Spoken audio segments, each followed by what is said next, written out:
आज हम बात कर रहे हैं साल 2023 में आई रणबीर कपूर और बॉबी देओल की मूवी क्राइम एनिमल के बारे में, जिसका बजट 100 करोड़ है। ये कहानी शुरू होती है एक बच्चे से जिसका नाम रणविजय होता है और वो अपने पिता से बहुत ज़्यादा प्यार करता है और उसके पिता उसके लिए एक सुपर हीरो हैं। उसके पिता का नाम था बलबीर सिंह। वो एक बिजनेसमैन है और वो इंडिया की सबसे बड़ी कंपनी स्वास्तिक के ओनर हैं। रणविजय के पास किसी भी चीज़ की कमी नहीं होती। इससे हम देखते हैं कि रणविजय अपनी फैमिली से बहुत प्यार करता है और सबसे ज़्यादा प्यार अपने डैड से करता है। मतलब अपने डैड के लिए कुछ भी कर सकता है और वो सबसे ज़्यादा अपने पिता का टाइम चाहता है। और अनिल कपूर जो उसके पिता होते हैं वो अपने काम में इतना बिजी होते हैं कि वो उसको टाइम नहीं दे पाते। रणविजय की 2 बहनें भी थीं, एक उससे बड़ी थी रीत और एक उससे छोटी रूप। बचपन से ही रणविजय को एक लड़की बहुत पसंद थी जिसका नाम गीतांजलि था और वो उसके दोस्त की बहन थी। जब रणविजय बड़ा हुआ तो अपने पिता की बर्थडे पार्टी पर अपने दोस्तों को इनवाइट करने के लिए गया, लेकिन जब वो गीतांजलि के घर गया तब उसको पता चलता है कि गीतांजलि की सगाई हो रही है। फिर रणविजय गीतांजलि को बोलता है कि वो उससे बहुत प्यार करता है और उसको उस लड़के से शादी नहीं करनी चाहिए। गीतांजलि भी अंदर ही अंदर से रणविजय को पसंद किया करती थी। और फिर जब रणविजय घर पहुंचता है तो उसके पिता बर्थडे सेलिब्रेट कर रहे होते हैं, जहां उसके दादाजी, बहनें और बाकी घर वाले भी साथ ही थे। यहाँ पर उसकी बड़ी बहन रीत का पति वरुण भी वहाँ आया हुआ था, लेकिन वो रणविजय को बिल्कुल भी पसंद नहीं करता है। उसका मानना था कि वो बस फालतू में ही बस घूमता रहता है। पार्टी में रणविजय और वरुण की लड़ाई हो जाती है और रणविजय उसको कहता है कि उसने उसकी कंपनी को आगे बढ़ाया है, जिससे हम जानते हैं कि बलबीर ने अपनी कंपनी का दाम वगैरह अपने दामाद वरुण को दे रखा था, जिससे कि रणविजय बिल्कुल भी खुश नहीं था क्योंकि वो जानता था कि उसका जीजा बिल्कुल भी अच्छा इंसान नहीं है। तभी वरुण उसकी बहन को रणविजय के सामने ही हाथ लगाता है। रणविजय उसको बोलता है कि अगर उसने दोबारा ऐसा किया तो उसको जान से मार डालेगा। वो लड़ाई बलबीर के पास पहुंचती है और बलबीर रणविजय को डांटता है और बोलता है कि वो अपने जीजा से माफ़ी मांगे। रणविजय को ना चाहते हुए भी अपने जीजा से माफ़ी मांगनी पड़ती है। फिर हमें पास का एक वाक्य दिखाया जाता है जिसमें रणविजय की बहन से कॉलेज के लड़के रैगिंग कर रहे होते हैं। जब रणविजय को पता चलता है तो वो गन लेकर ही क्लास में पहुंच जाता है और उन लड़कों को इंजर कर देता है। फिर जब वो अपनी बहन के साथ कार से वापस आ रहा होता है तभी और लड़के उसकी कार का पीछा करना शुरू कर देते हैं। तभी उसकी बहन बहुत डर जाती है। फिर रणविजय गाड़ी से उन लड़कों को टक्कर मार देता है, जिससे वो सभी लड़के गिर जाते हैं और घायल हो जाते हैं। और जब यह बात उसके पिता बलबीर तक पहुंचती है, उसके पिता बलबीर रणविजय को थप्पड़ मारते हैं और बलबीर रणविजय की माँ को बोलता है कि उसने एक क्रिमिनल को पैदा किया है। फिर रणविजय बोलते हैं कि वो क्रिमिनल नहीं है, बस अपनी बहन को प्रोटेक्ट कर रहे थे। फिर से कहानी प्रेजेंट में आ जाती है जिसमें बलबीर बोलता है, मैं अपने कंपनी का शेयर अपने दामाद को दे रहा हूँ क्योंकि तुमसे कंपनी चलेगी नहीं, तुमने बस आवारागर्दी करनी है। जिसमें रणविजय को कर जाने लगता है और वहीं पर गीतांजलि आ जाती है जो उससे शादी करने का फैसला कर चुकी थी। फिर रणविजय गीतांजलि को अपने पिता बलबीर के पास लेकर जाता है और बोलता है, ये आपकी बहू है। लेकिन बलबीर उससे बहुत गुस्सा होता है और कुछ भी ना बोले वहाँ से चला जाता है, जिससे रणविजय को बहुत हर्ट होता है और अपना घर छोड़कर चला जाता है। फिर रणविजय गीतांजलि से मंदिर में शादी करके अमेरिका शिफ्ट हो जाता है।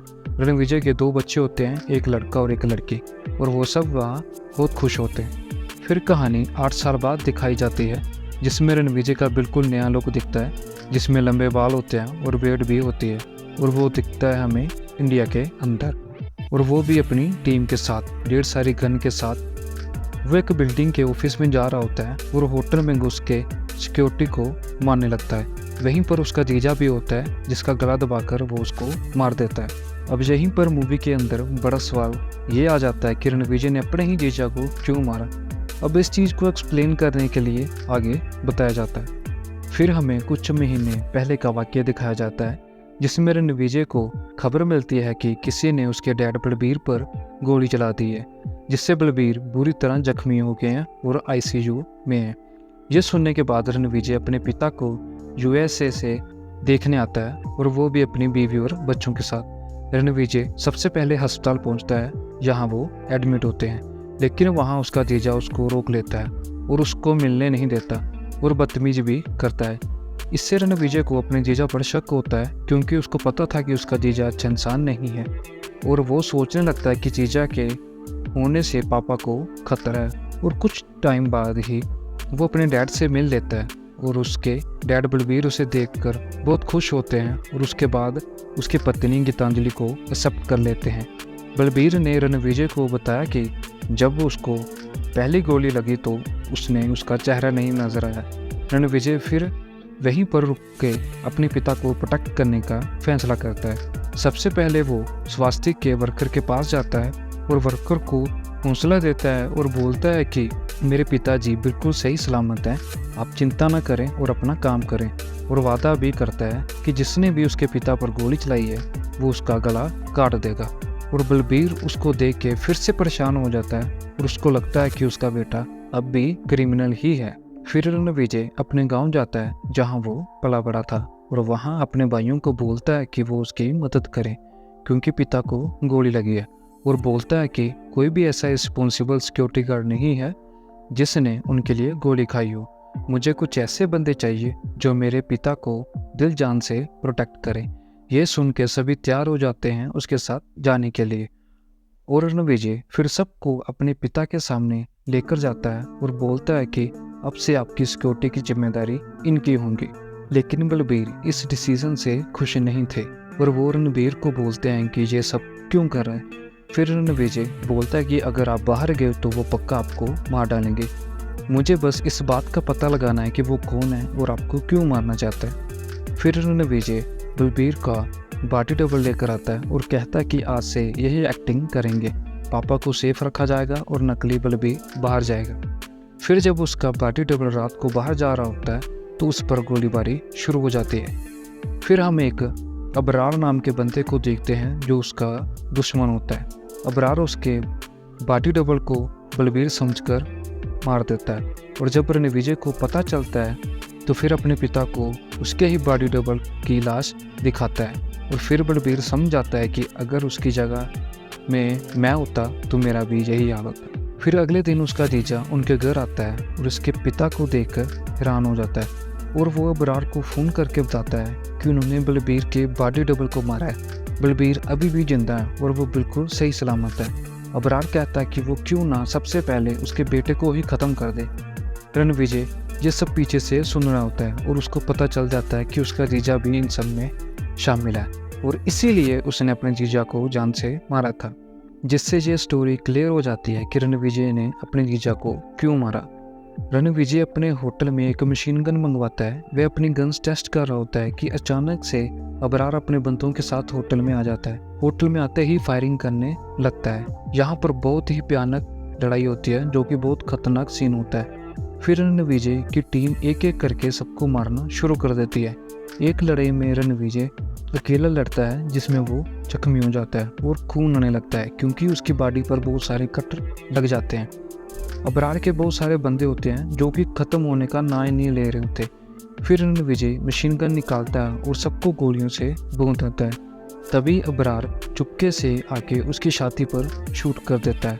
अबरार को लगता है कि वो मर गया है, पर रणविजय फिर से खड़ा होता है और अबरार को मारने वाला होता है। लेकिन तभी अबरार का एक बंदे का फ़ोन आ जाता है, और रणविजय फ़ोन उठाकर बोलता है कि तेरा बॉस अब मर गया है, वो जितने भी बंदे भेजे थे वो एक एक करके सबको मार डालेगा। इसके बाद रणविजय अबरार को शूट कर देता है और खुद भी बेहोश हो जाता है। फिर रणविजय का ट्रीटमेंट चलता है और वो 14 दिन बाद कोमा से बाहर आता है। यहाँ डॉक्टर उसको बताते हैं कि उसको हार्ट ट्रांसप्लांट की ज़रूरत है। छाती में गोली लगने की वजह से उसका हार्ट काम करना धीरे धीरे बंद कर देगा। लेकिन रणविजय उनको बोलता है कि उसको कुछ भी नहीं हुआ, और रणविजय फिर अपनी बहन के पास जाता है और बोलता है कि उसने अपने जीजा को मार डाला है। फिर उसकी बहन उससे पूछती है कि उसने ऐसा क्यों किया। फिर रणविजय बताता है कि उसने ही पिता पर गोली चलवाई थी। रणविजय ने अपने सारे सेंस खो दिए थे, जिससे ना तो वो सुन पाता था, ना टेस्ट कर सकता था, और ना ही स्मेल कर सकता था। लेकिन उसको विश्वास था कि वो जल्दी ही ठीक हो जाएगा। रणविजय का बेटा उसको हीरो मानता था और उसको आइडियल समझता था। गीतांजलि उसके ये बिहेवियर से बहुत परेशान हो जाती है, लेकिन रणविजय उसको समझाता है कि वो जल्दी ठीक हो जाएगा और सबसे पहले वो उस बंदे को मारेगा जिसने भी ऐसा प्लान किया और सबको मार डालेगा। इसके बाद अबरार का भाई असरार दिखाया जाता है। अदीब असरार का ट्रांसलेटर होता है क्योंकि असरार बोल नहीं पाता था। अदीब वही बंदा होता है जिसने तब फ़ोन किया था उस दिन। शादी में एक बंदा असरार को बताता है कि अबरार मारा गया है, जिससे असरार को बहुत गुस्सा आता है और उस बंदे की आंखें निकाल देता है। इसके बाद असरार अपने खबरी के पास आता है और उसको जान से मार देता है। इधर रणविजय कुछ महीने बाद पूरी तरह ठीक हो चुका होता है क्योंकि उसका हार्ट ट्रांसप्लांट हो गया था। तभी एक जोया नाम की बंदी आती है जो उसको बताती है कि उसका जो दिल धड़क रहा है उसके फाइनेंस का दिल है जिससे उसका अफेयर था। इसलिए जब वो रणविजय को देखती है तो उसको फाइनेंस की याद आती है। रणविजय को उसको देखकर अजीब सी फीलिंग होती है और उसको अपने दादा के घर रुकने के लिए कहता है। तब वो उसको मिलने के लिए उसके घर जाता है और वो 1-2 महीने एक साथ रहते हैं और इंटीमेशन हो जाते हैं। जोया को साथ वक्त बिताने पर जोया को उससे प्यार हो जाता है। इसके बाद जोया अपने सिगरेट उसके सामने रख देती है कि उसने जो भी बोला वो सब झूठ था और जिसने रणविजय को दिल दिया और वो उसको जानते तक नहीं है, वो ये एक मिशन के दौरान आई है, उसको भेजा गया है अपने प्यार में फंसाने के लिए जिससे वो सारी इन्फॉर्मेशन ले सके। ये सुनकर रणविजय जोया को बोलता है कि उसको पता था कि वो दुश्मन की साइड से आई है। फिर रणविजय बोलता है कि तुम जो कुछ भी जानती हो वो सब बताओ और मुझे ये बताओ कि तुम्हें जिसने भेजा है वो क्या चाहता है, आखिर वो क्यों मेरे डैड फैमिली पर हमला कर रहे हैं। फिर वो इन्फॉर्मेशन देती है कि वो 3 भाई हैं, सबसे छोटा भाई प्लास्टिक सर्जरी करवा रहा है ताकि वो रणविजय की तरह दिख सके और उसके घर जाकर सबको मार दे। उसका बड़ा भाई अबरार भी उसके पिता को मारने आया था लेकिन वो मारा गया। और फिर वो बताती है कि मैं ज़्यादा जानती नहीं पर वो आपके पिता को चाचा जी करके पुकारता है और आपके दादा को भी जानता है, जिससे उसको पता चलता है कि शायद वो उसका कज़न है। इसके बाद वो दादा और पिता के पास जाता है और उनसे असरर के बारे में पूछता है, लेकिन उसका दादा बताता है कि उसके दादा 3 भाई थे। उसके बड़े भाई गांव में रहते थे और अपने छोटे भाई के साथ शहर में आया था और स्वास्थ्य कंपनी को स्टार्ट किया था, लेकिन उसका भाई धोखेबाज था। उसके बार बार धोखा देने पर उसको कंपनी से निकाल दिया और फिर उसने रिलीजन चेंज करके 2-3 शादी कर ली थी, जिसके बाद उसके कई बच्चे भी हुए थे। फिर वो किसी वजह से डिप्रेशन में आ गया था और उसने सुसाइड कर लिया था। मेरे भाई के मरने के बाद उसका बेटा हमारे पास आया था और वो कंपनी से अपना हिस्सा मांग रहा था, लेकिन हमने उसको भगा दिया और बोला कि इस कंपनी को हमने खड़ा किया है, तेरे बाप 1 नंबर का धोखेबाज था, इसलिए आप लोगों को इस पर कोई हिस्सा नहीं है। तब से ही उनके बच्चे हमें बर्बाद करना चाहते हैं और अपने बाप की मौत का बदला लेना चाहते हैं। ये सब जानने के बाद रणविजय बोलता है कि अपने दुश्मन को वो ख़त्म कर देगा और अपने खबरी को उसके बारे में पता करवाता है, जिससे उसको पता चलता है कि वो स्कॉटलैंड में रहता है। फिर रणविजय अपनी वाइफ गीतांजलि के पास जाता है और गीतांजलि को बताता है कि वो जोया के साथ क्या क्या कर रहा था। गीतांजलि ये सुनकर बहुत रोने लगती है और बहुत गुस्सा करती है और डिसाइड करती है कि वो उससे तलाक ले लेगी। इसके बाद रणविजय उसको बताता है कि वो अपनी टीम के साथ स्कॉटलैंड जा रहा है ताकि वो असरर को जान से मार सके। गीतांजलि उसको तैयार करती है और उसको जंग में भेज देती है। अगले दिन रणविजय उसके एरिया में पहुंचता है और उसके घर पर अटैक कर देता है और वो सारे आदमियों को मार डालता है। अदीब असरर को वहां से लेकर भागने लगता है और कहता है कि अभी लड़ने का सही समय नहीं है। रणविजय को पता चलता है कि वो यहाँ से भाग रहा है और फिर वो एयरपोर्ट पहुंच जाता है उसको पकड़ने के लिए। रणविजय असरर को चैलेंज करता है, फिर असरर प्लेन से बाहर आता है। फिर दोनों में बहुत खतरनाक लड़ाई शुरू हो जाती है, जिसमें रणविजय असरर को मारने ही वाला होता है कि लेकिन मारने से पहले वो बोलता है कि वो एक ही खून है, वो चाहे इस जंग को यही ख़त्म कर सकता है। असरर उसको इशारों में बताता है कि वो इस जंग को ख़त्म नहीं करना चाहता। फिर रणविजय उसका गला काट देता है, जिससे उसकी मौत हो जाती है। इसके बाद रणविजय इंडिया आ जाता है और अपने पिता को बोलता है कि उसने असरर को भी मार डाला है। कुछ दिनों बाद दिवाली पर उसके पिता उसको बताते हैं कि उसको ब्लड कैंसर हो गया है, उसके पास 6 महीने का ही टाइम बचा हुआ है और रणविजय से माफ़ी भी मांगते हैं कि बचपन से उसको अच्छी तरह टाइम नहीं दे पाए और वो एक अच्छे पिता नहीं बन पाए। अपने पिता के मुंह से ये बात सुनकर रणविजय रोने लगते हैं। उधर गीतांजलि भी अपने बच्चों को लेकर हमेशा के लिए जाने लगती है, लेकिन तभी रणविजय का बेटा वहाँ पर आकर उससे गले मिलकर रोने लग जाता है और गीतांजलि भी उनको देखकर रोने लगती है। इसके बाद हमें राजधीर दिखाया जाता है, जो अबरार और असरर का छोटा भाई था। उसने प्लास्टिक सर्जरी करवा ली थी और वो पूरा रणविजय की तरह दिखता था। वो जोया से पूछता है कि क्या उसकी शक्ल सेम मुझसे मिलती है, तो जोया बताती है कि उसकी शक्ल बिल्कुल सेम है। राजधीर ने रणविजय के 2 आदमियों को पकड़ रखा था। वो उनको चाकू से बुरी तरह मार डालता है और बोलता है कि रणविजय ने मेरे 2 भाइयों को मारा है और उससे अपने भाइयों का बदला लूँगा।